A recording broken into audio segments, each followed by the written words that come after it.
بسم اللہ الرحمن الرحیم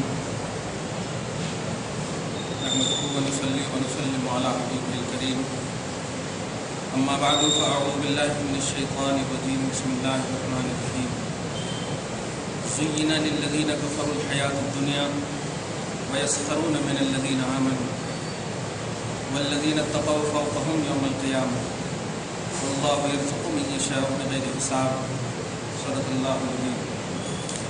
رسول برکت کے لیے درود شریف پڑھ لیجیے۔ اللہم صلی علی سیدنا و شفیعنا و حبیبنا و مولانا محمد وعلیہ وسلم۔ آیت نمبر 211 تک کا درس ہم سب نے پا لیا ہے۔ نعمت اللہ کی صحیح بخاری کے حوالے سے جو تفسیر کی گئی، اللہ پاک اسی نعمت کے وسیلے سے قبول کرے۔ آیت نمبر 212 کا درس ہے۔ اس آیت کریمہ میں اللہ پاک مومن اور کافر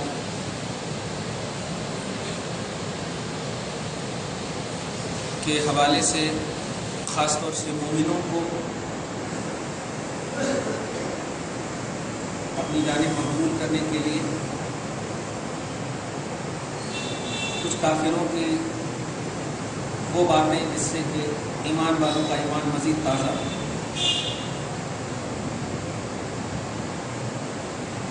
کافر کا ہرگز مطلب یہ نہیں ہوتا کہ وہ کوئی گالی گلوچ والا لفظ ہے۔ کافر یہ عربی ورڈ ہے، فاعلن کے وزن پر کافر عربی لفظ ہے، جس کا معنی ہوتا ہے لا الہ الا اللہ محمد رسول اللہ نہ پڑھنے والے۔ اس کا یہ ہرگز مطلب نہیں ہے کہ کافر کسی کو اگر بول رہے ہیں تو گالی دے رہے ہیں آپ، ایسا نہیں۔ توحید و رسالت کی تصدیق کرنے والے مومن ہیں، تصدیق نہ کرنے والے کافر ہیں، یہی فرق ہے۔ کافر کوئی گالی بٹ نہیں ہے، کوئی گالی کرتا ہے۔ اللہ پاک فرماتا ہے زین للذین کفروا، زینہ مزین کر دی گئی، آراستہ کر دی گئی، خوبصورت بنا کر پیش کی گئی، للذین کفروا کافروں کے لیے، الحیات الدنیا دنیاوی زندگی۔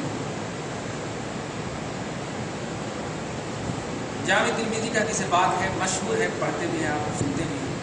الدنیا سجن المؤمن و جنت الکافر، دنیا مومنوں کے لیے قید خانہ ہے اور کافروں کے لیے باغات ہے۔ جنت کی مثال، جنت بمانا وہ جنت نہیں جو ہم لوگوں کو ملنے والی نبی کے وسیلے سے، جنت بمانا باغات، یعنی خوب ایک دم برتنے کی جگہ، فائدہ حاصل کرنے کی جگہ۔ اللہ پاک فرماتا ہے زین للذین کفروا الحیات الدنیا۔ اچھا، اس آیت کریمہ سے جو پہلے نعمت اللہ کی تفسیر کی گئی بخاری کے حوالے سے، یعنی رسول اللہ، اور جو ان کو بدلے گا سخت عذاب دے گا اللہ تعالیٰ، اس کے بعد اللہ فرما رہا ہے کافروں کے لیے دنیاوی زندگی۔